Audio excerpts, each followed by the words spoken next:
அஇஅதிமுகவின் கழக பொதுச் செயலாளர் நம்முடைய போராட்டத்தை காலை 8 மணி முதலாக இப்போது வரை தொடர்ந்து பார்த்துக் கொண்டே இருப்பதால், கண்காணித்துக் கொண்டே இருப்பதால் கழக பொருளாளரின் தலைமையில் நடந்து கொண்டிருக்க போராட்டம் மிகப்பெரிய வெற்றியை இந்த இடத்தில் அடைந்திருக்கிறது என்பதை அறிந்து இன்றைக்கு நம்மிடையே இந்த வாழ்த்து செய்தியை அவருடைய ட்விட்டர் செய்தியின் மூலமாக இப்போது தங்களிடத்தில் பகிர்ந்துள்ளார்.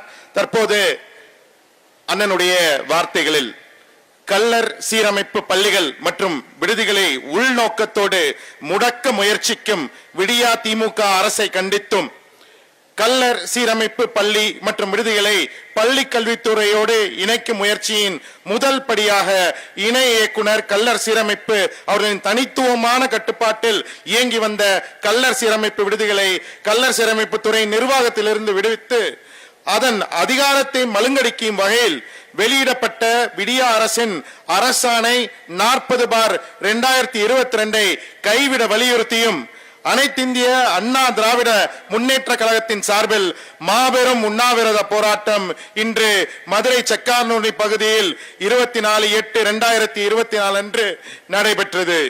விடியா திமுக அரசின் பல்வேறு இடையூறுகளை தாண்டி போராட்டத்தை எழுச்சியுடன் நடத்திய திண்டுக்கல், மதுரை, தேனி, வருவாய் மாவட்டங்களைச் சேர்ந்த அனைத்து கழக நிர்வாகிகளுக்கும், தொண்டர்களுக்கும், முக்கியமாக தோழமை கட்சியினருக்கும், சமுதாய அமைப்புகளுக்கும், பொதுமக்களுக்கும் எனது நன்றிகளையும் வாழ்த்துக்களையும் தெரிவித்துக் கொள்வதில் பெருமை கொள்கின்றேன். நேற்று மதியம் ஒரு வெற்று அறிக்கையின் மூலம் போராட்டத்தின் தீவிரத்தன்மையை குறைத்திடலாம் என்று எண்ணிய விடியா திமுக அரசின் சூழ்ச்சிகள் அனைத்தையும் சமுதாய அமைப்புகள், பொதுமக்களும் இணைந்து இந்த போராட்டத்திற்கான தங்கள் ஆதரவால் முறியடைத்துள்ளனர். தமிழ்நாட்டில் உள்ள அனைத்து விளிம்பு நிலை சமுதாய மக்களின் நியாயமான கோரிக்கைகளை பிரதிபலிக்கும் ஒரே இயக்கம் அஇஅதிமுக தான் என்றால் அது மிகையாகாது. இந்த போராட்டம் மீண்டும் ஒருமுறை அதை நிரூபித்துள்ளது.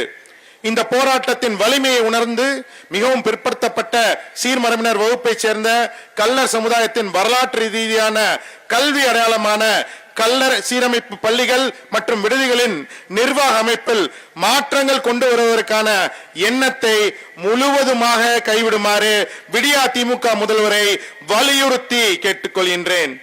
கள்ளர் சீரமைப்பு விடுதிகளை இணை இயக்குனர் அவர்கள் நிர்வாகத்திலிருந்து விடுவித்து திமுக அரசு வெளியிட்டுள்ள அரசாணை 40 ரத்து செய்யும் வரை பொதுமக்களுடன் இணைந்து நடத்தப்படும் அஇஅதிமுகவின் இந்த போராட்டங்கள் தொடரும் தொடரும் தொடரும் என்று நம்முடைய மாண்புமிகு கழக பொதுச் செயலாளர், கழகத்தின் காவலர் தெரிவித்துள்ளதை பெருமையுடன் இங்கே தெரிவித்துக் கொண்டு நன்றியுடன் விடைபெறுகின்றேன். நன்றி.